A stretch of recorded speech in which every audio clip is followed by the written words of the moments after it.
Nobody has it all. Nobody. Not the rich, not the famous, not the beautiful, not even the ones you secretly admire.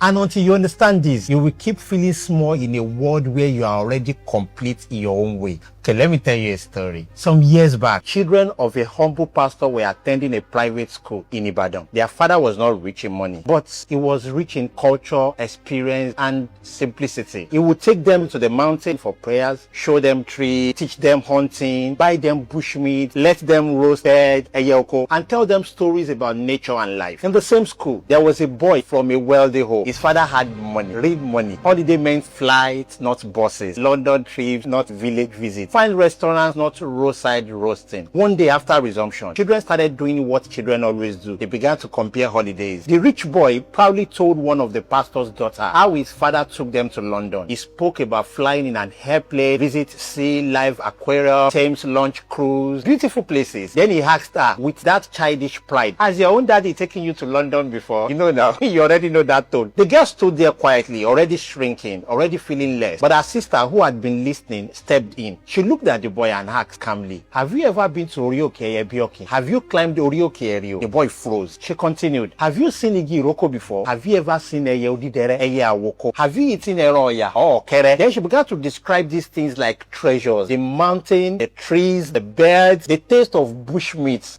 And I'm feeling like eating one. The experience of nature. Something shifted. The same boy who came to oppress suddenly became confused, then emotional. Then he started crying. Yes, crying. Because in his mind, these girls had experienced something deeper, something richer, something he had never seen before. He got home and reported to his parents how his classmates went to better places than London, demanding to go there too. The father was confused. The name he was even mentioning didn't even make sense to him. But the boy insisted. So the next day, the father followed him to class while dropping him off to hear it himself. When the girl explained again, the man just stood there disappointed and amused at the same time. He now turned to his son and tried to explain, "My friend, London is far better than those places. The food you had is better. The experience is bigger." But the boy refused because to him, he had already discovered what he didn't have. At the end, the father had to promise to take him to those mysterious places before the boy could calm down. Now, pause. Look at what just happened. The boy came to intimidate, but he left feeling inferior. The girl had less money, but she had something the boy did not have. That is life. Let me say it again so it enters well. Nobody has it all. The problem is not that you lack. The problem is that you are looking at life from one angle. On social media, you see people traveling abroad, posting fine food, wearing expensive clothes, buying cars, building houses, showing happy families. And quietly, you begin to shrink. But what you don't realize is that they are showing their strength. You are focusing on your weakness. You don't see their struggles. You don't see what they lack. You don't see what they wish they had that you already have. Let me break it down for you. There is someone with money who cannot sleep at night. There is someone with beauty who is battling with deep insecurity. There is someone married who envies your freedom. There is someone abroad who misses the peace you enjoy at home. There is someone with a car who wishes for strength your legs still have. There is someone eating expensive food who has been warned by doctors not to eat half of what you eat freely. That your simple amala and ewedu eating in peace is a luxury to someone on a hospital bed, but you will not see it because it is not posted. History and life keep proving this. While the mighty soldiers of Israel were shaking before Goliath, a small boy named David carried something they did not have: courage, precision, and belief. The palace of Pharaoh was filled with wise men, educated, powerful, respected, yet none of them could interpret a dream. He took a prisoner, Joseph, to solve what power could not. A man driving a Range Rover, rushing to save his dying wife, got struck in a traffic. The wife was saved by an Okada rider. That bike that looks less valuable became the most important thing in that moment. So tell me, who really had an advantage? You may be mocked. They may say you don't have money, no car, no house, no husband, no wife, no children, no connection, no big job. But check well. There is something you have that they don't have. You just refuse to see it. Let me even talk to you directly. If they say they are richer, you have peace of mind. If they fly abroad for treatment, you have sound health. If they have beauty, you have confidence. If they can sing, you can speak. If they have many fans, you have fewer enemies. If they eat shawarma, you eat amala. If they eat cake, you eat akara. You can even argue that Alakara is healthier. Life is not one-sided. Stand in front of the mirror and look at yourself.